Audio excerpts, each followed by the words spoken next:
Hello everyone, my name is Khalior. I bring to you every week the latest news related to Bloodhunt and everything around it, and I help explain the news in a way to better understand what is going on. For posterity, archival, and recording purposes, it is currently, yes, Saturday, April 1st, 2023. It is currently 11:27 a.m. Eastern Time. It has been 340 days since the release of Bloodhunt. Currently activated in game is the Primus Pass, and the current patch is the Tremere update. Two new things happened this week. We're gonna cover all of this. We're recording this live on Twitch every Saturday at 11 a.m. Eastern Time. If you are live, feel free to ask any questions that you might have in chat. And as a reminder and disclosure, I'm not a game dev, I'm not bound by an NDA, but I will do the best to explain the news with some reasonable assumptions, and I do not work for Sharkmob. I forgot to write a thing about the topics, I just realized, but you know the drill, you know what we usually do. We're gonna go through the usual free things that we got this week, and then the big chunk of this news report this week is going to be the Tremere update, all the new stuff that we got. As usual, we're gonna go through the article. I'm gonna have some extra things to add to that, extra little revelations that people have been sharing about this, and yeah, and then after that I'll have another special video at the end. Stay tuned for that. All right, so let us dive in.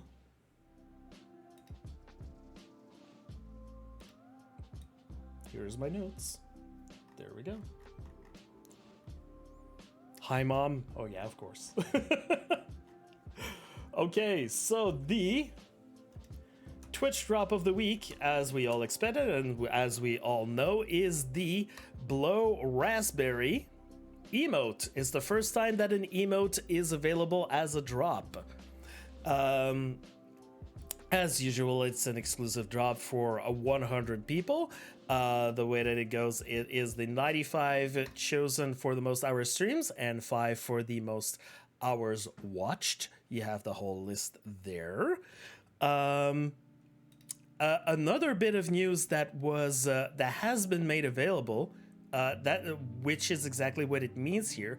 He says, "Don't worry, the classic drop galore for all streamers will go on," meaning the Milk outfit, Swift Vision eyewear, and Pineapple Power outfit, as we know them as the OG drops, they were supposed to expire today, this morning actually, and it's been confirmed that they will continue to go on throughout the month.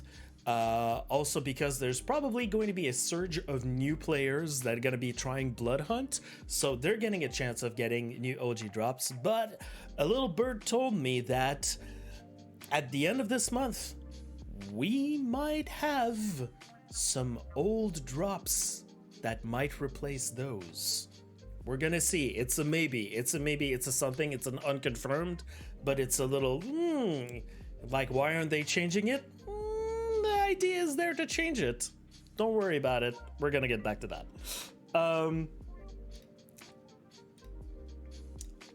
So that's it for that. Next week, we are getting another intended Twitch drop. If it wants to load, please. It does not want to load. Let's reload the page. There we go. So, Blow Raspberry this week. Next week is going to be the Conundrum tattoo, which looks like a body tattoo. We don't see everything here, but we certainly see this part here. Might cover other parts of the body. And then, after this week is done on April 14th, it is very, very likely we might be getting another week of these entire 6 drops coming back, being available for another week if people have missed out on some of them. Details to follow, details to be confirmed. As usual, if you've got a link to my list of Twitch drops and free items that are available for Bloodhunt, Everything's been updated, not just for this, but also for the incoming details that I'm going to mention right now. You're gonna see, Check Banshee. You're gonna see. So yes, we got a surprise. We got a surprise this week. The free Cybertoxic mask available from Tracker.gg, the Aussie Nightmare. Hello, welcome. I don't have notifications turned on because I'm recording. Now, this mask, some of you will say, well, yes, it's a recolor from one of the masks that we currently have. I mean, it's got different stripes and everything. It is a nice toxic green. It goes with a lot of other things, a lot of accoutrements that you have. Personally, you know, some people would rather have another unique item. Some people, like me, are actually happy to have different colors to mix and match with other bits and pieces of outfits that we currently have inside the game. So there you go. It says that it's available for 3 months, okay? So technically should be done by June 29. However, last time that they did a drop with this, they say they have a limited amount of codes, okay?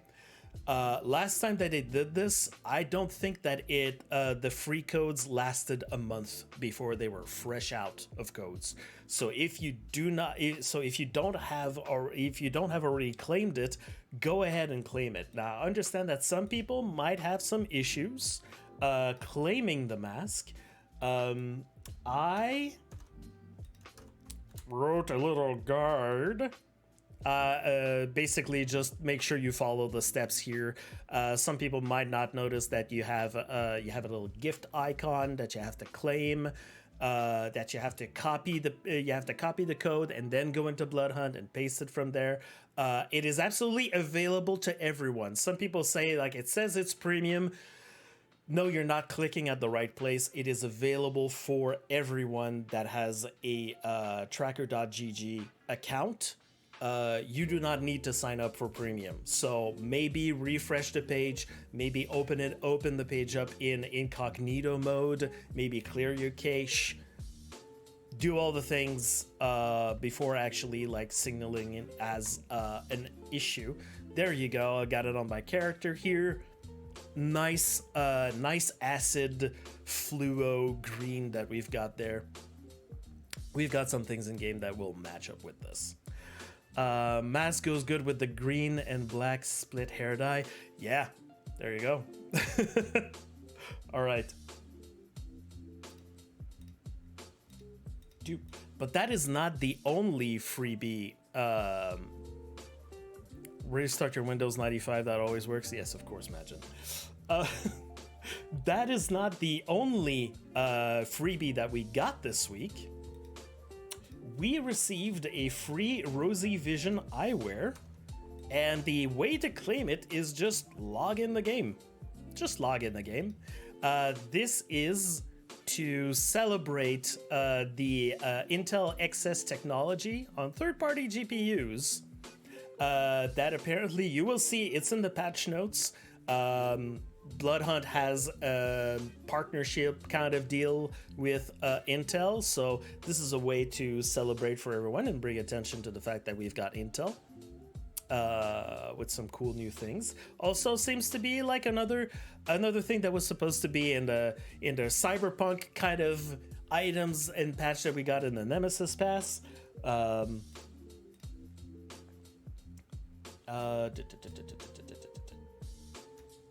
Here's where is my thing?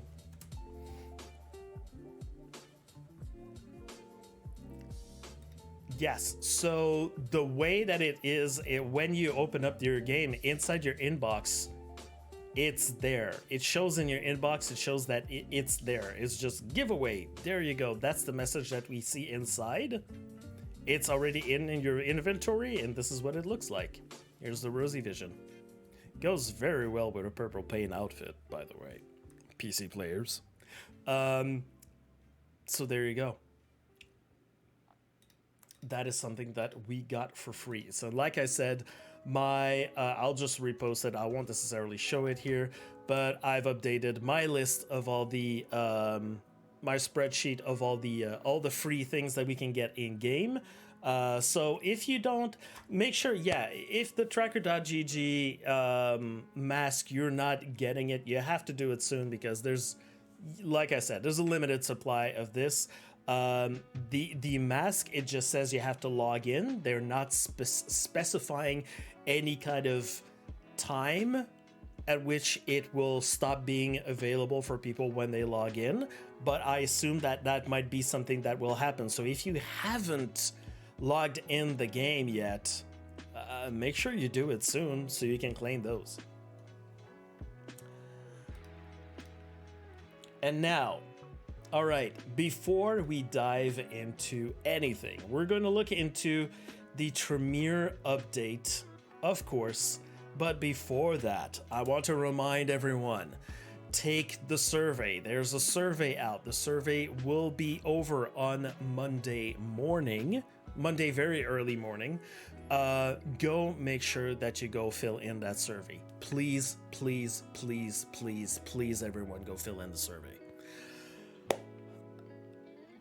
I keep saying it, but I have to remind everyone, the surveys help them take the pulse of the community. They already said multiple times they're taking the pulse of the community everywhere that people can post, through Steam, through Discord, through Twitter, to any kind of social media where people can give some feedback. They gather all of it, but the number one source of reliable information and feedback from the community has been the surveys. So if you want to have suggestions, if you want to say, here are the good things, here are the bad things about the update, here are some things that I would like to see in the future, on the second page of the survey, where there's a box and says, anything else you'd like to say to us, there you go. That's where you go post everything that you'd like to say to them. As usual, I keep telling you, be clear, be concise in your feedback. Tell them how you feel about things. They're not necessarily interested in numbers. They're not interested in you telling a whole entire paragraph about your life story of how you think the Tremere is not okay. Just be quick and concise. Like, your feedback about this thing, can you put it in one sentence, 2 commas maximum? That's the kind of feedback that they'd like to see, so they can tabulate all the feedback with everyone's other feedback, you know? At least that's how I interpret it. That's how usually I hear people in devs say that they like to hear some feedback. Keep it simple, keep it short. Exactly. Anything you would like to say to Sharkmob? Exactly. Yeah, you want the a la carte outfit? Absolutely, I agree with you. But yes, please, people, go fill in the survey. Go play the game first, of course. If you haven't played the update, go play the update. Go look at everything that they added. And yeah, give the survey. It is absolutely crucial to take the pulse of the community on what exactly they're going to be working on next. They have already a list of what they want to do. They already have their list of priorities and things that they're working on already. We've seen this. They said that last week, what they've been working on. You know about this because you watched this news show last week. You know about this.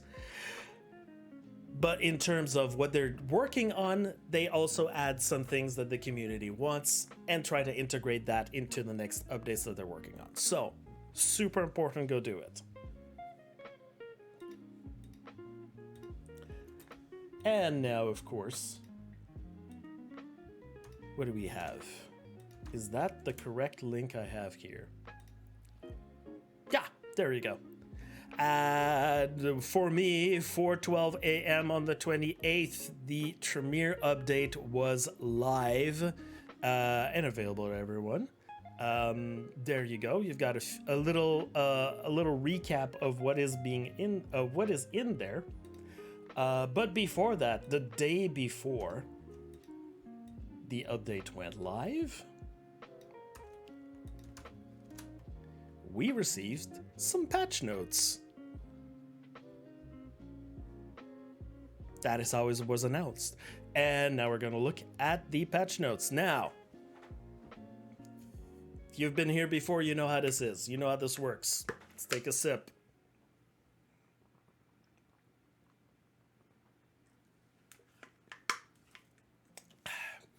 Ask for extra content after completing Battle Pass, like endgame quests with unique rewards. Yes, or just like continuing the Battle Pass, asking for the XP to still mean something after you complete the Battle Pass and all of this. Absolutely agree with that. Bloody 24K, hello. Thank you for coming. Okay, so this is what we're doing. As usual, I'm going to go through all the patch notes. We're going to read all of them because I know that some of you just skim through them, don't necessarily think about what's being added in there. And I'll have some other things to intersect in the middle of this if I remember to do it. I have a lot of things to mention. So let's go through this. Greetings, Kindred, and welcome to the Tremere update. With this update, we are introducing several features that will add more things to do in Bloodhunt, including a new clan and archetype, an armory, and more. We're also adding a free stacked 100 tier Primus Pass full of jaw-dropping vanity content, adding additional TDM locations, a new weapon, a new artifact, and more. Our ambitions for this patch were high, and we think you would enjoy it. Let us now finally talk about the cool stuff that is included in the Tremere update. One thing that was not included with the Tremere update: a big bombastic trailer to get people to play the game. That is something that was missing. So, I do not have the video editing capabilities, but if ever there are people in the community who are able to make by themselves a very interesting, punchy, cool little trailer video to feature the update or feature the battle pass, please make one. We'll share it. We'll be able to, like, get a little bit of marketing that apparently we're not getting from the Bloodhunt team. So maybe we can do it our community ourselves. Hello, Makrai. Hello, and thank you for the 7 months. I appreciate you.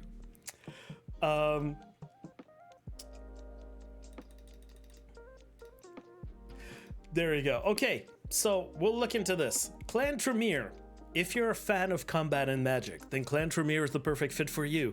These powerful warlocks have access to thaumaturgy, a potent form of blood sorcery that allows them to unleash devastating attacks and manipulate reality itself. Tremere are known for their disciplined and organized nature, making them effective strategists on the battlefield. Plus, their knowledge of blood sorcery gives them access to unique powers. This clan is an excellent choice for players who want to dominate in combat while still maintaining their supernatural edge. With their magical abilities and combat prowess, Clan Tremere is a force to be reckoned with. Now, what is this telling us? Okay, this paragraph is very, very interesting, especially if you want to talk about a second archetype of Clan Tremere. You have the philosophy of the clan written in this one paragraph. You can already have a framework of what a second Tremere archetype would be, and it's entirely based on this paragraph here. Okay? Strategists on the battlefield. Blood sorcery? Magic. So something about these seem to be like the three kind of main points that I would get from this paragraph. So if you had to think about another one, you have to think about these three facets, and they're going to be a part of the next archetype if ever there was a second one, Now, here's the interesting part. While their arrival was expected by the primogen of the city, but not the absence of their representative Quilla, was not, and she is currently nowhere to be found, much to the frustration of the new Prince M. Regardless of the absence of the Tremere primogen, their scholars are here to aid the battle against the Anarchs.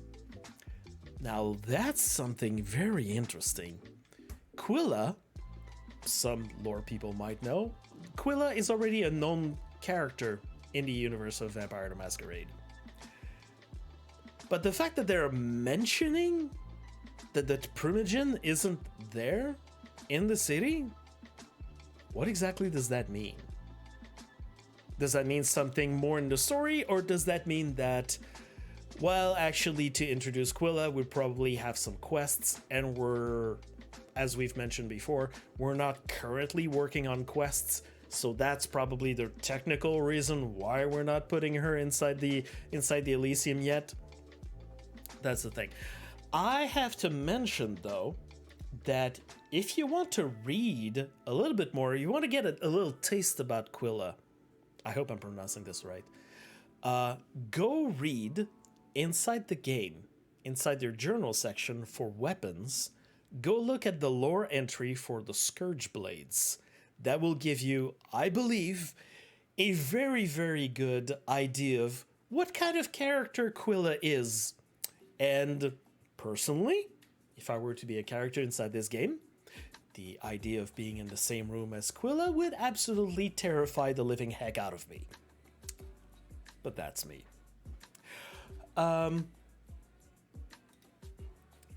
There we go. We're looking at the first archetype of the clan Tremere, the Scholar. The Scholar is the epitome of the Tremere, extremely ambitious and determined to the point of perfectionism. The Scholar uses their secret knowledge of blood sorcery to damage their enemies and heal their allies. By necessity, the Scholar has become adept in many fields. They can oversee and support their group, but also track down and destroy anyone who tries to get away, preferably in a very painful manner. The special knowledge of blood sorcery allows them to spot a damaged enemy through matter for a short duration of time and utilize their powers, like levitation, which allows them to traverse vertically and strike from unexpected angles with their magic blood lance that passes through walls. That is the Scholar resumed in 2 paragraphs. Here's everything that you need to know to get the gist of it. Not the technical one, but to get the gist of exactly how it's supposed to be, how it's supposed to play, how it's supposed to be played. Blood defense bubble or barrier would be nice. Hey, baby Drake, you're onto something. You're onto something. Levitation. The Scholar can levitate up from the ground at will and move through the air. This power has a toggle, and upon activation, it begins to drain the levitation resource, which is visible on the UI near the character, which means this little bar here. The melancholic resonance also increases the recharge speed for this resource. Of course. The Blood Lance. The Blood Lance is an offensive power of the Scholar archetype and is both an attack and a support power. You aim it the same way you would aim a weapon and fire it in the same way you activate any power. If it strikes an enemy, it will damage and heal you at the same time. But if it strikes an ally, it will heal them. Not everyone got this sentence right. This power goes through walls and can thus strike opponents behind them. Enemies that are down through the finishing blow of this power will instantly explode, removing the down state entirely. Vital Knowledge. The passive ability of the Scholar archetype reveals enemies for a brief period of time when they are damaged by in any way by the Scholar. This information is also shared with the allies in any team-oriented game mode. Hello, Motion. You are coming at the right time. Scholar archetype perks. The new archetype comes with a lot of familiar perks that are unlocked as you progress through the archetype levels. Choose yours wisely for the particular tactics that you want to focus on to get the edge of fighting. Now, perks, details about perks, I think that we can put that to the side, as many people have been talking about over the last couple of months, let's say.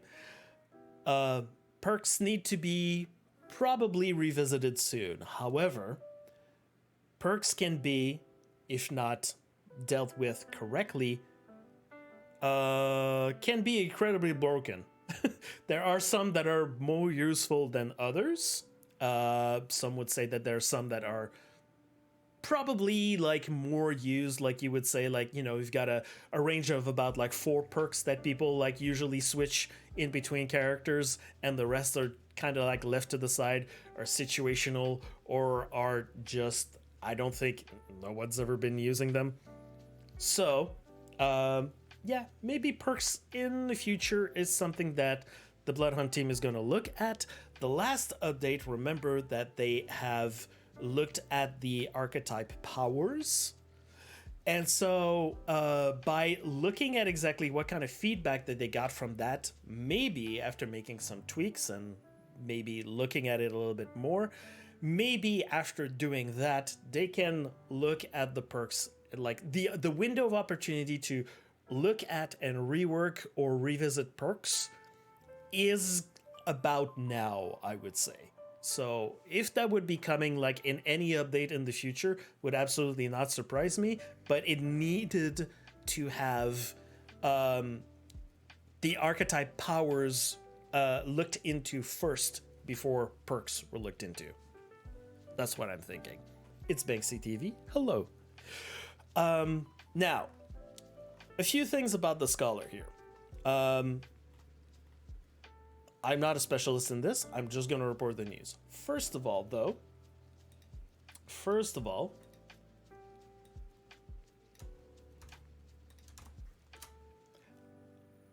Scholar has their own page now.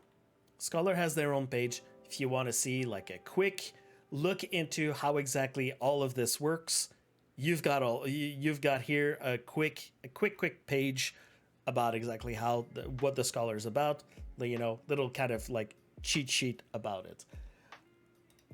Also, specifically about the Scholar archetype, because we just mentioned this, and not just because Motion just popped in, but Motion Gaming has put a video there. That's the link to his Twitter, but you've got the video there.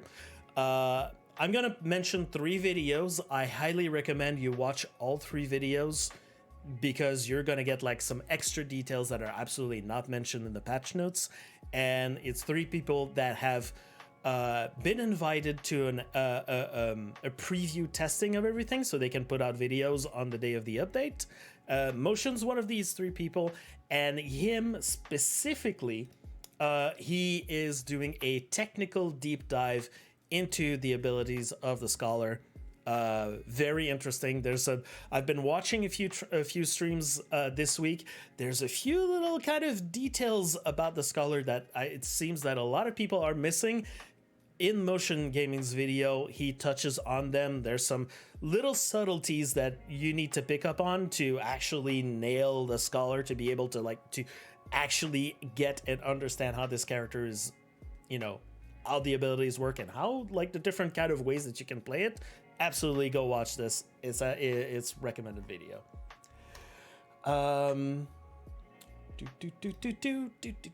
Okay, that's the one. I'm just gonna glance over it. It takes some skill to play well. Absolutely. That is why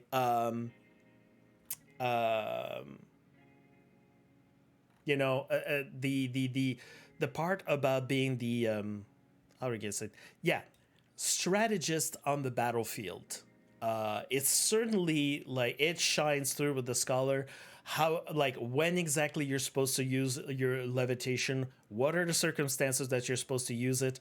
Absolutely not supposed to use it in the middle of the street just to elevate yourself when you're being exposed. That's not how you're supposed to play with it. The Blood Lance is a skill shot, essentially. So you have to think and plan in advance how you want to use it. The vital knowledge to reveal enemies, it reveals them for a period of 2 seconds, which is not mentioned here, probably because it might be something that might be tweaked in the future, or it's a tweakable value, let's say. That's why you're not going to see like a lot of values in patch notes in general. But definitely Motion Gaming goes into all of this inside his video. Now, other thing, the free Pyramus Pass. We've all been waiting for a new battle pass. Are you ready for the ultimate in-game vanity experience? Look no further than the free Primus Pass, including the Tremere update. Included in the Tremere update. Okay. This pass comes packed with 100 tiers of exclusive and mystical cosmetics that will take your gameplay to a whole new level. Highlight your unique style with rare and arcane outfits, tokens, banners, icon, and vanity items that are now are only available through this pass. From the moment you activate your Primus Pass, you will unlock a stream of rewards that make you stand out from the competition and elevate your gameplay experience. I don't know what they mean by the moment you activate your Primus Pass, because the moment that you log in, you've got the pass. It's there. It is free. It is automatically activated in your account. There you go. The moment you do something, you've got Primus Pass that you're working on. Including in this pass are 3,300 tokens, 6 female outfits, 6 male outfits, 10 headgears, 13 banners, 10 avatars, 11 hair colors, 4 piercings, 4 makeups, 3 eyewears, and a partridge in a pear tree. If you want the details on the Primus Pass, well, look at this. We've got a whole new page for this, but here's a quick little look at what we've got here. Primus Pass, if you haven't looked at it, some people say that it's interesting, some people are a bit disappointed with it. The people seem to be a little bit on the fence about a few things. Definitely these 3 outfits are the standouts, even though there are other outfits. This is just a little preview of what we got there. An emote, we've got some different hair colors, we've got some dual eye colors. There we go. We've got a legendary outfit here. We've got some masks, we've got some makeups, we've got some more eyewear. Definitely, there's a lot of things inside the Primus Pass. I would also like to point out that I have on my end, some people might remember that I put a list of recap of Bloodhunt battle passes. I've updated it on my end. Good. Claim tracker GG code. That's good. I've put some stats. I filled in the missing stats that we had. Definitely the Nemesis Pass is fun to see, or it's good to see, or it's interesting to see that this was probably the longest time that we've ever had a battle pass active of all the previous ones. But also it did give us 8,400 tokens, by a huge margin, the most rewarding of all the battle passes that we've ever had. Even at 100 tiers. The Primus Pass, coming in as second place in terms of the most rewarding battle pass that we've ever had so far. So we're gonna see how long this will last, how long this will take before we get another one. But certainly, for the people that were trying to do the math, there's absolutely no point in calculating how much time has passed between each and every battle pass to be able to determine when the next one is going to happen. That's not a thing. That's not how the development of this game works.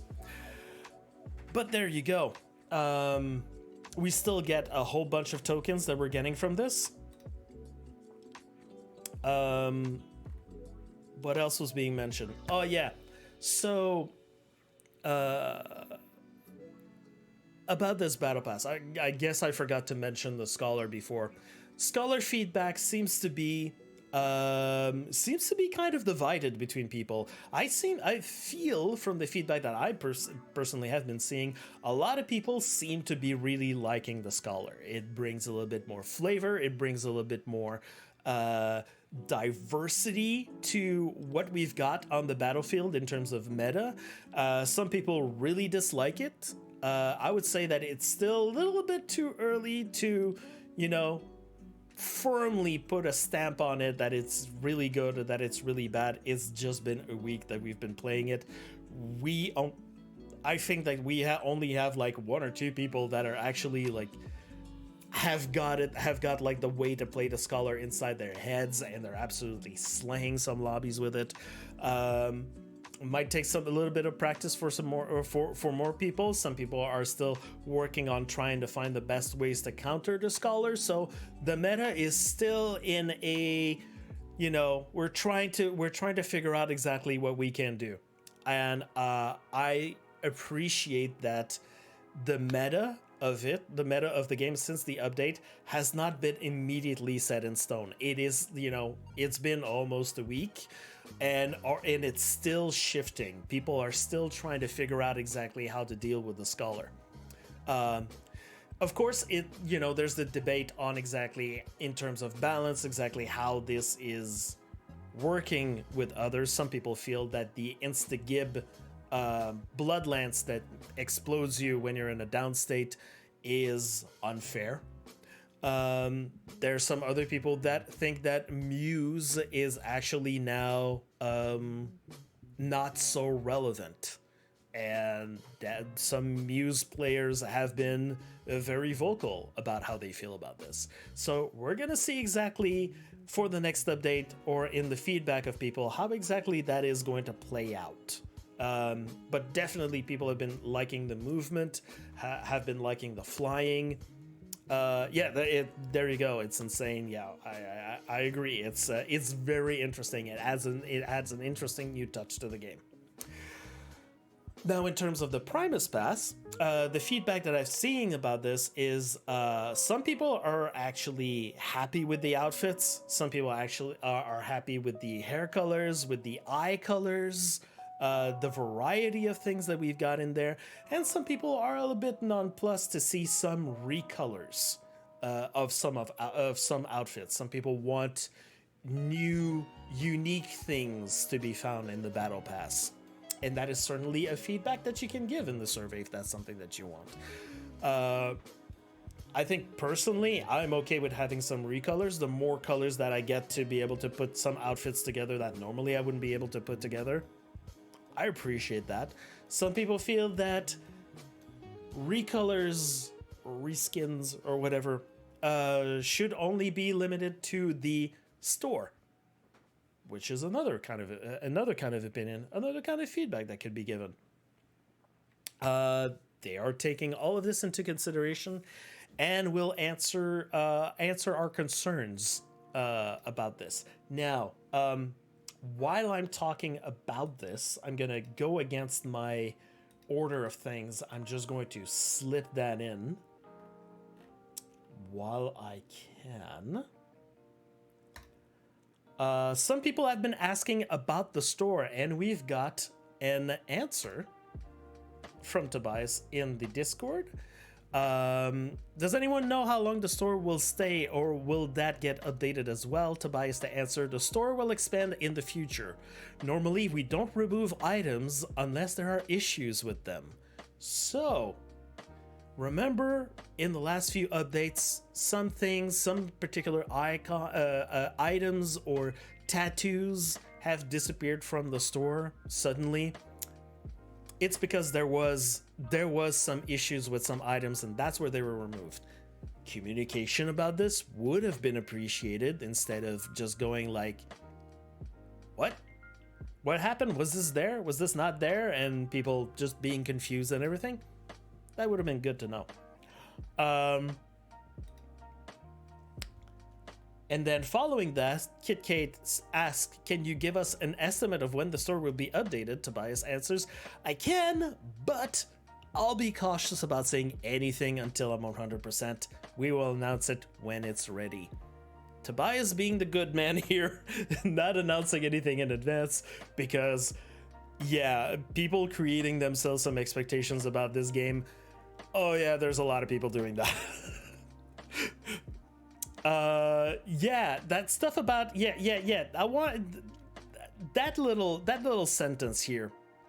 Oh yeah, that sentence that nothing will be removed from the store. I'm sorry, I was thinking about something else. Yeah, that nothing will be removed from the store is very interesting. So at least that will remain there. And speaking of all of this at the same time, There is Bloodhunt Fashion, Angry Vampirist, that has been going through some of the just kind of doing a whole review of the customization options and things that are available from the past and comparing with things in the past because she has the data for it.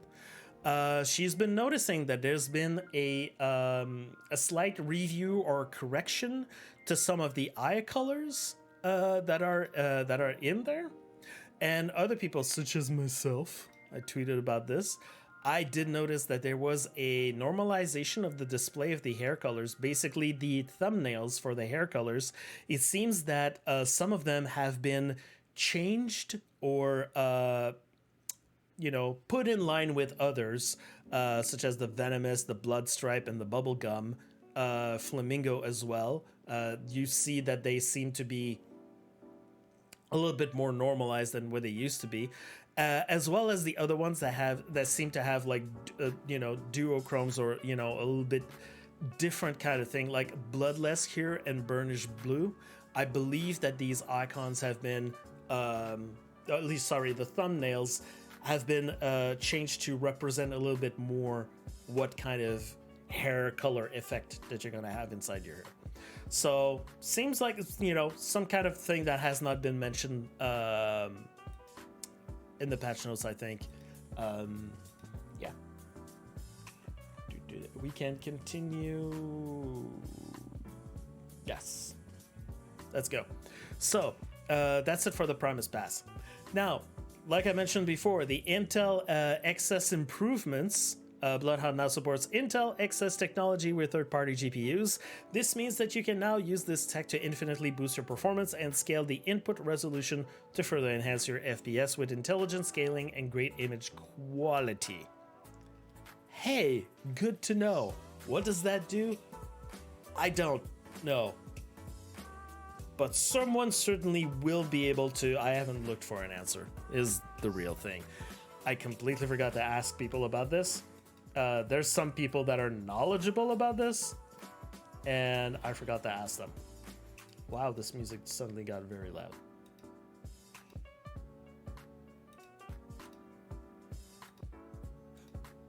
All right.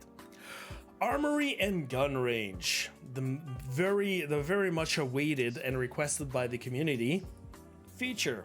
Kirill sent a bulk build order, and work has been underway to create an armory and a gun range in the Elysium. Going down the elevator from Elysium takes you to the new location where you can find in-game weapons as well as multiple shooting lanes with both stationary and moving targets for you to practice on.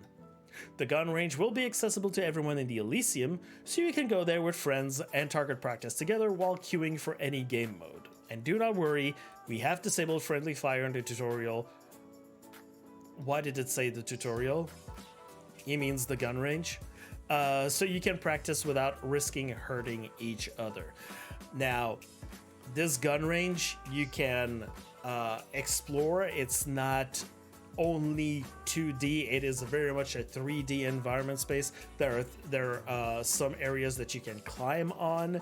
If you want to get if you want to get yourself some aerial shots, if you want to look at different angles.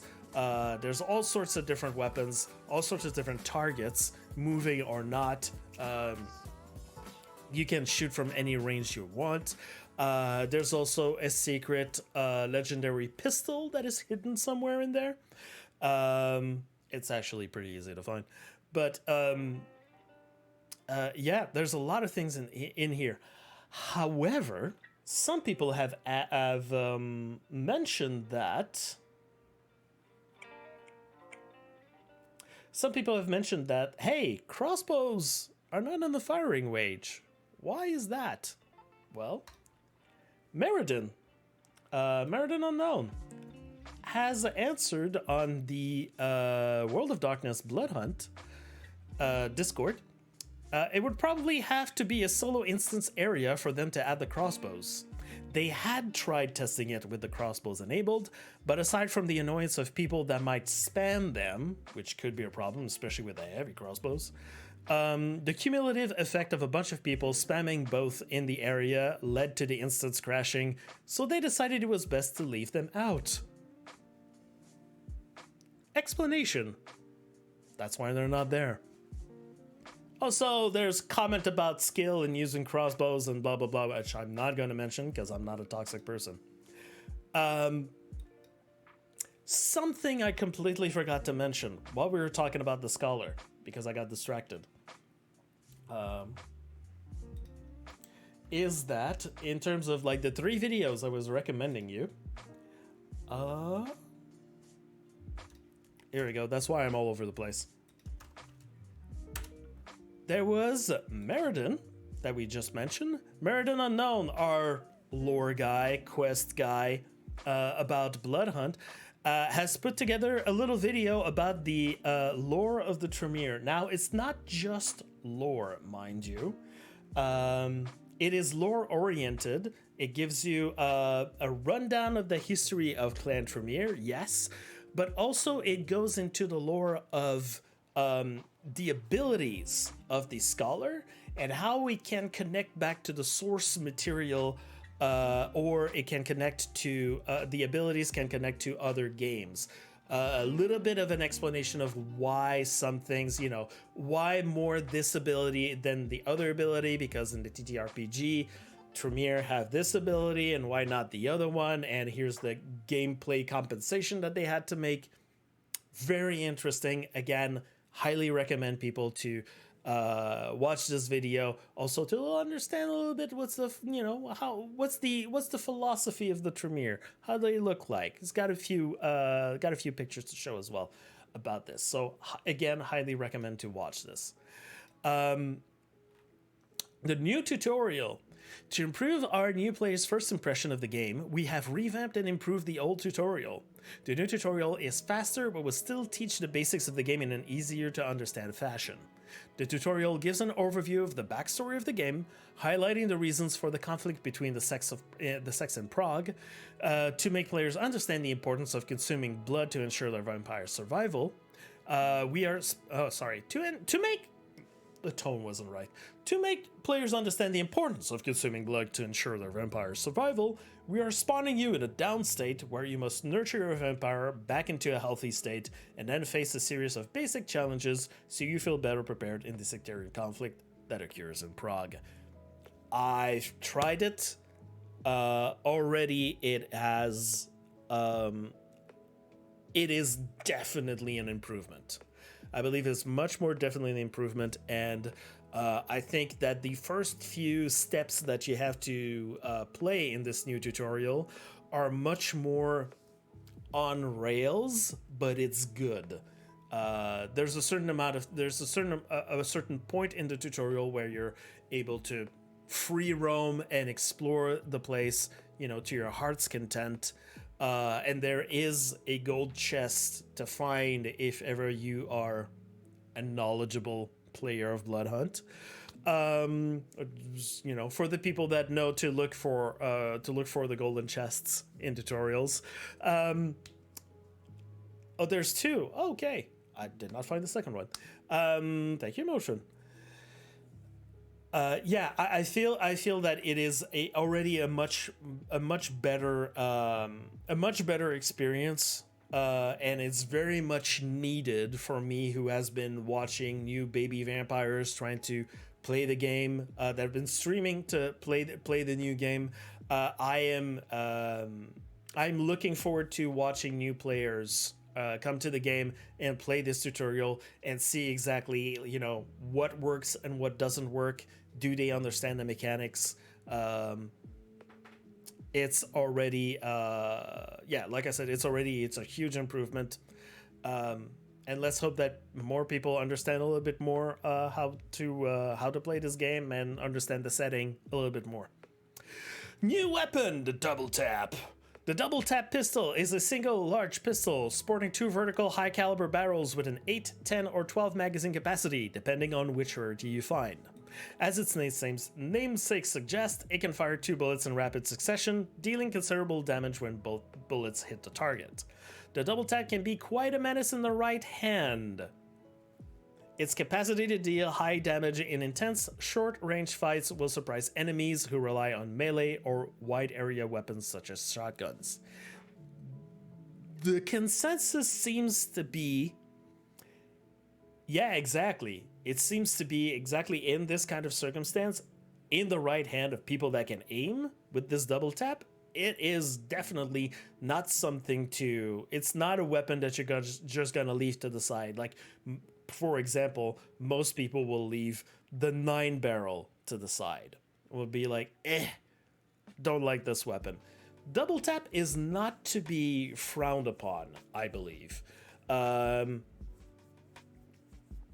Yes, for some people, it's not the kind of weapon that they want to see. Some people want a more automatic weapon that shoots many other bullets than 2 bullets at a time.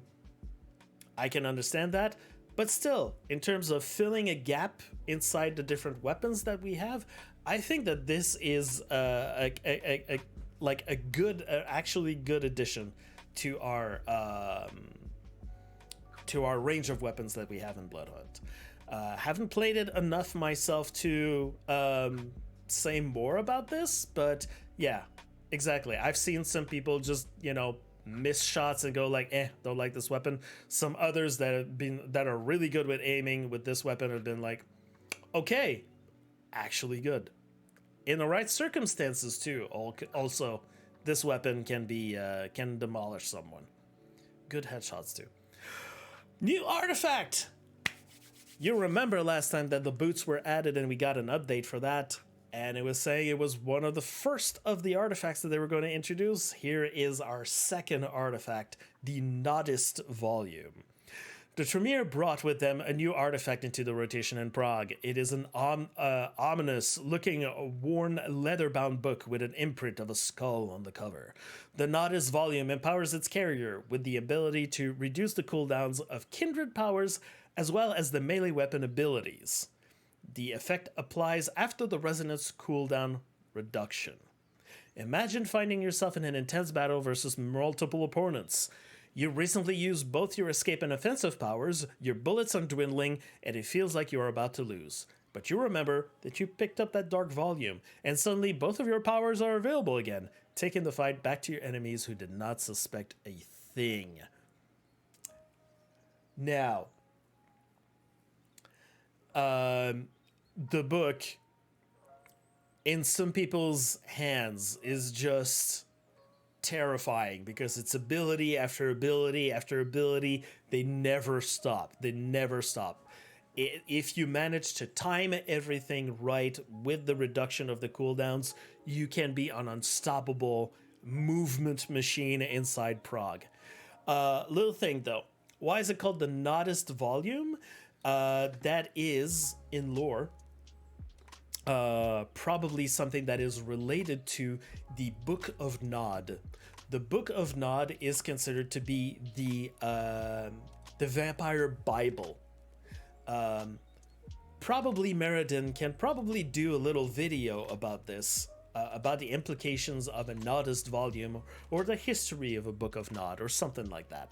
Or, that this, I'm not saying that this is a Book of Nod, but it seems to be a Nod-inspired book that we've got there. And it also absolutely makes sense that the Tremere, the scholars, the erudite, the intellectual, scribbling notes, would bring a book with them. It is perfect, like kind of, in theme, is perfect addition that we got a book at the same time as the scholar is perfect. But yeah, I have not seen and I have not heard a lot of feedback from people about the book, but I want to hear more about what people think about this, because I've seen some people use it and woo, very good. New TDM maps, the Rulofinium and the Railway Station. To boost interest and provide more variety in TDM, we're adding 2 new maps to the map rotation. This time we're adding 2 of your favorite end zones in Prague. The Rudolphinium, we picked Rudolphinium as our first location. It has indoor and outdoor areas and is spread across multiple height layers, including the garage, balconies, and roof. The main building has 4 entries, so there are many potential angles that can provide great opportunities for fast-paced and fun action. Will your team lock down the high ground and control the perimeter by having the best overview of the location? Or Chase the opponent team down into difficult inner parts of the Rodolphinium where no corner can be left unturned. We think this location will provide a lot of intense fighting from many angles. Not just that, but having this location as a TDM map, I expect that in the other game modes, this location will be more used, or will be I don't know, because you played it more in TDM, you start knowing a little bit more the ins and outs of the entire place. And then in other circumstances, there might be some interesting fights. I've always liked the end fight, the Rodolphinium as an end zone. This one's actually fun because you've got a lot of places to hide, a lot of verticality. It's trying to find some people and try to fight if you've got like multiple people. This is actually an interesting place. Also, might point out to the people that there is the underground location underneath this building, which people seem to forget. The other one, let me take a sip.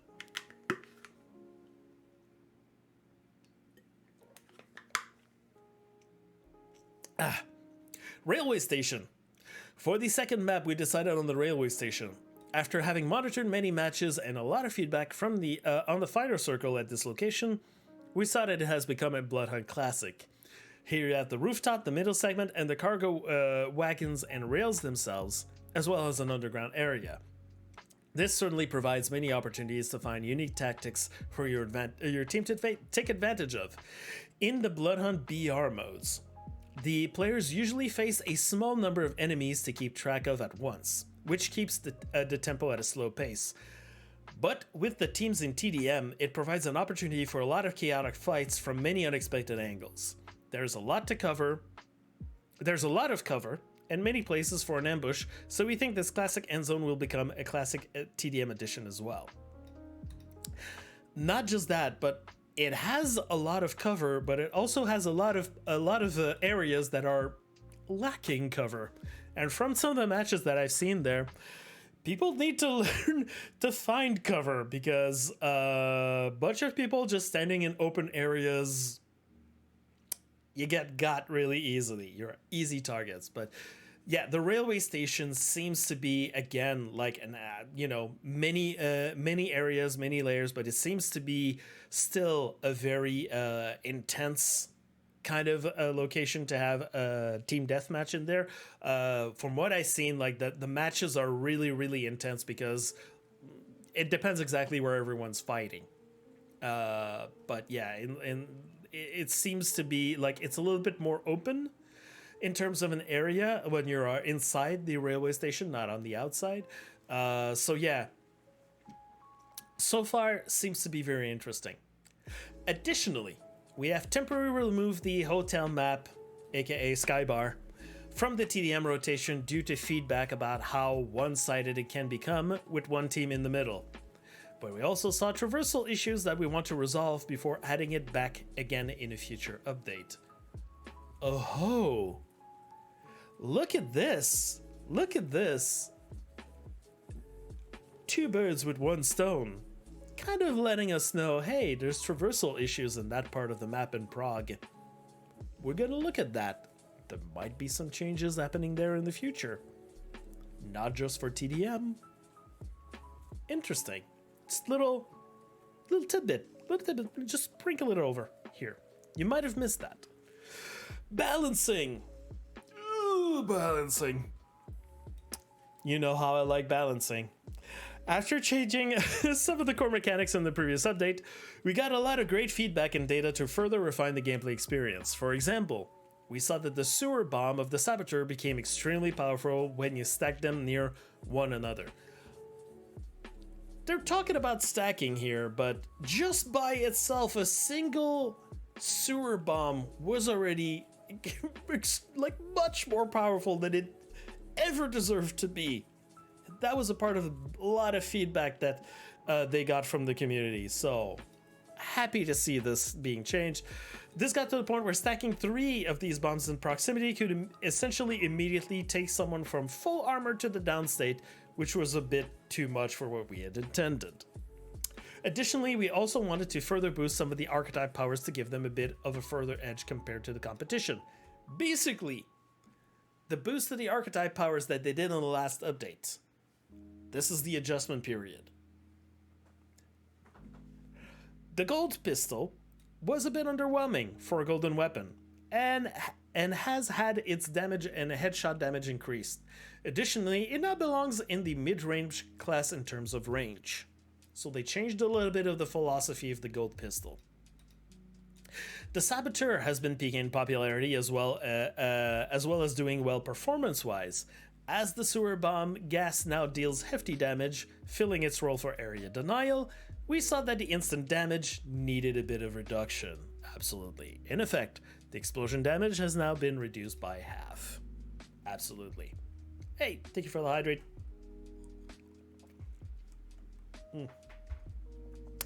The Prowler has been doing better lately, but still needs a nudge to really be able to compete.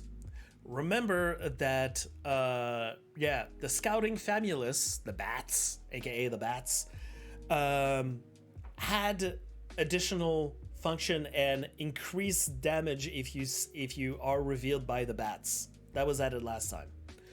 Therefore, we decided to slightly increase the additional damage that the Scouting Famulus causes in its area of effect. It has been... I drank once. It's not... Okay. Oh my god, my god commands? Hold on. I hear... In my channel, I am God. Joshua, please.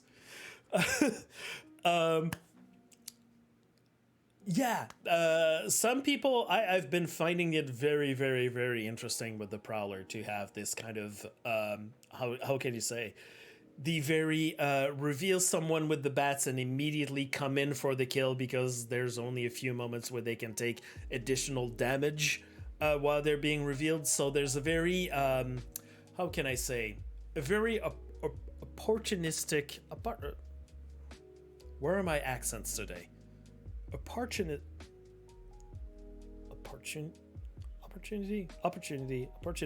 there we go, opportunistic approach to how you can how you can play the Prowler. There's very much, get in, get the kill, get out, which is a little bit better in terms of gameplay than how it used to be seen before, where the Prowler used kind of like spend a lot more time in the shadows, but not necessarily having that little edge that made it interesting, compared to the other archetypes. With the buff to the scout, with the damage done with the Scouting Famulus, definitely the Prowler's got an edge back. Wharton's Shackles now also disables climbing for a brief moment just after the shackles are broken. This should make the Warden more dangerous in certain situations and be better in its ability to keep enemies from running away. So basically, people were saying like the shackles, they're okay, but they're not doing much. Now there's definitely some definite advantages to the shackles in terms of controlling your enemies. The Enforcer dash cooldown has been reduced to give it more of an edge and keep it in line with the other archetypes. Okay, I'd like to know exactly what in line means. Is it in terms of mobility? Is it in terms of disabling your enemies when they come in contact with the Enforcer dash? I know that recently I've been dashed by a lot of Enforcers, and that has been actually very egregious that I can't use my other abilities to get away from actually very good Enforcers. Vandal's max possible damage has been increased. This change should further incentivize using high ground to attack your enemies from above.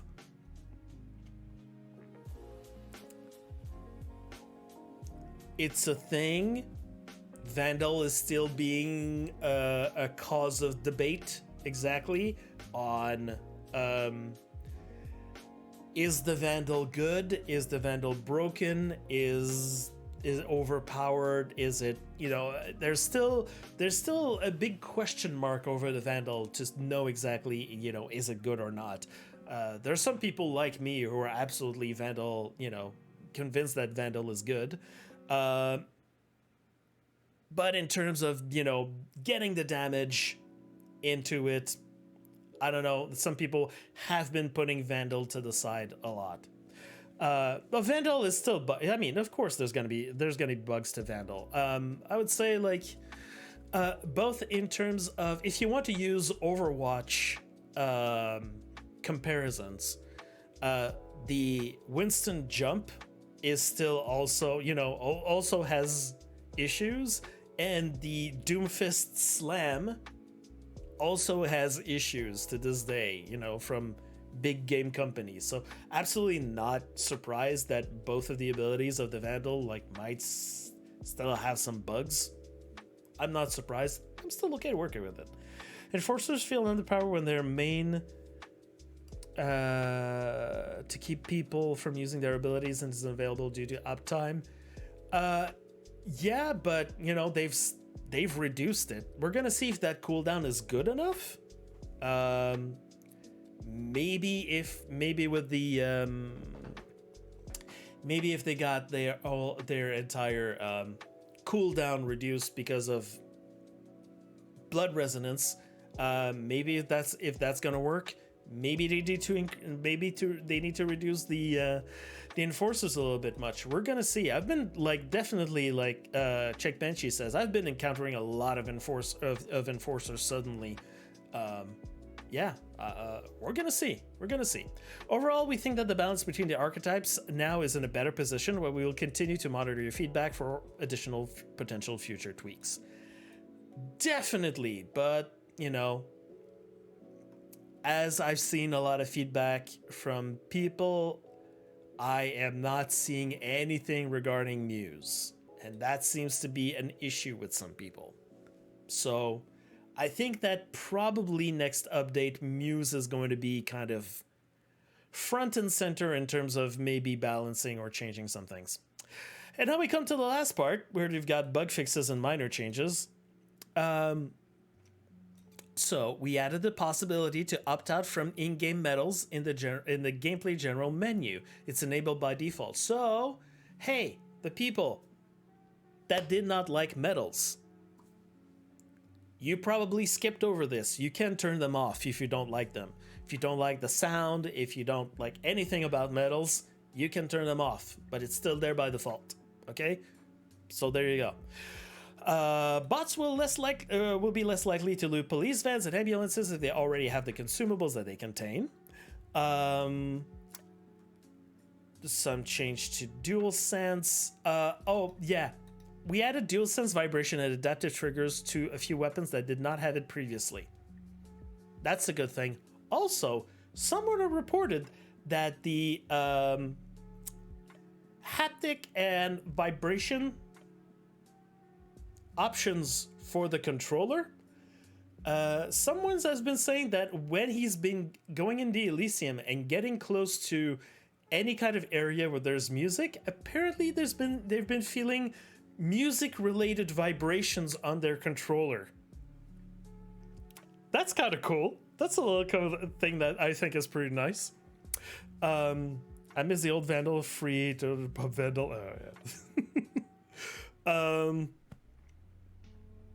yeah. Yes, among a few other things, a floating safe has been told to stop breaking the laws of physics. Levitating lanterns near Prince Haven will not behave normally. That's good. And also...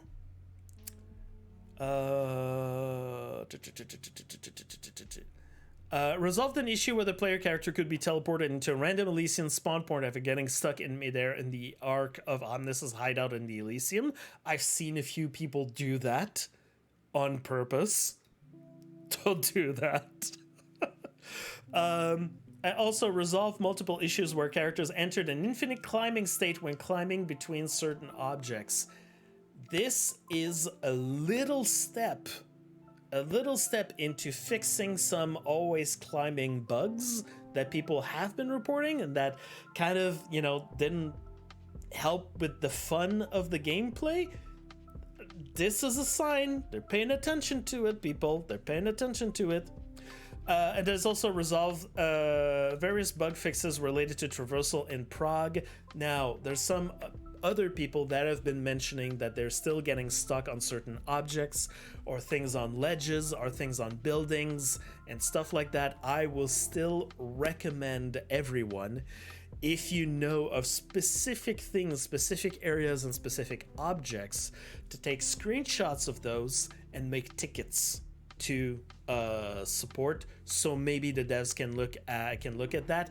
They've been over the last few updates, they've been looking at traversal. They've been looking at objects that people keep getting stuck into.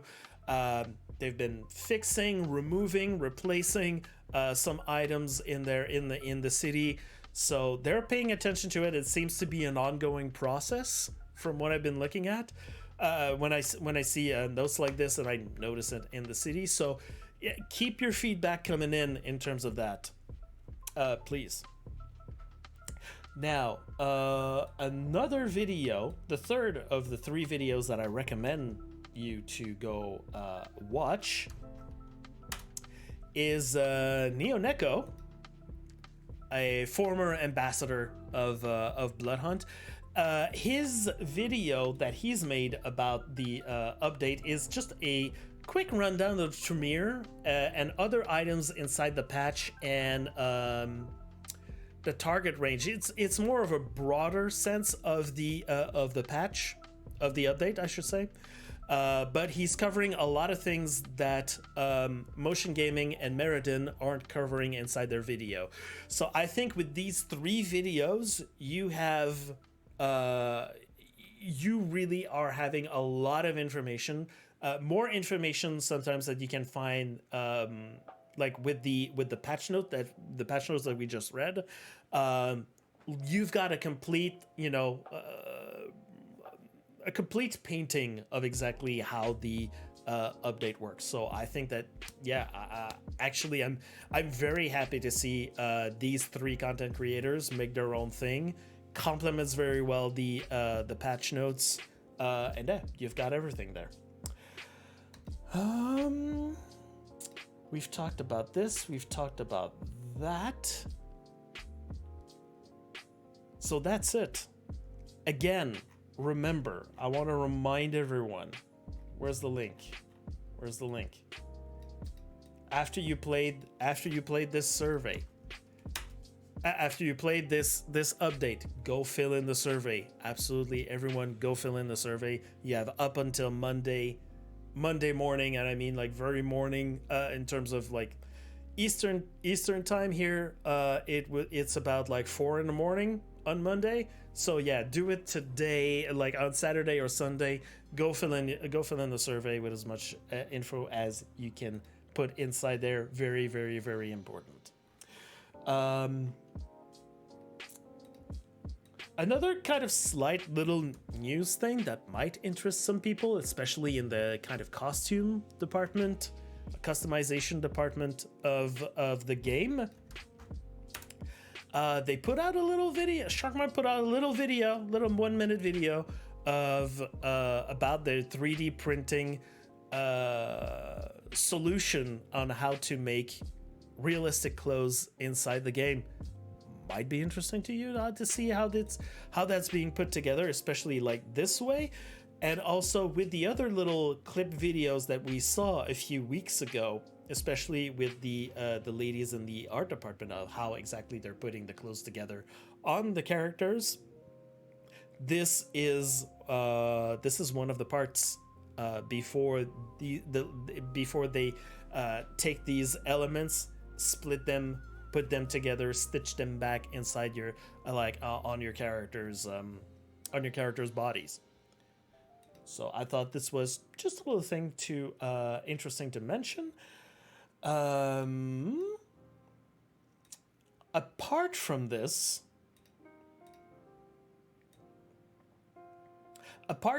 we know, at least I know, that our tournament organizer extraordinaire, Best Part, is working on a solo tournament. This week there was a mini tournament that was being organized.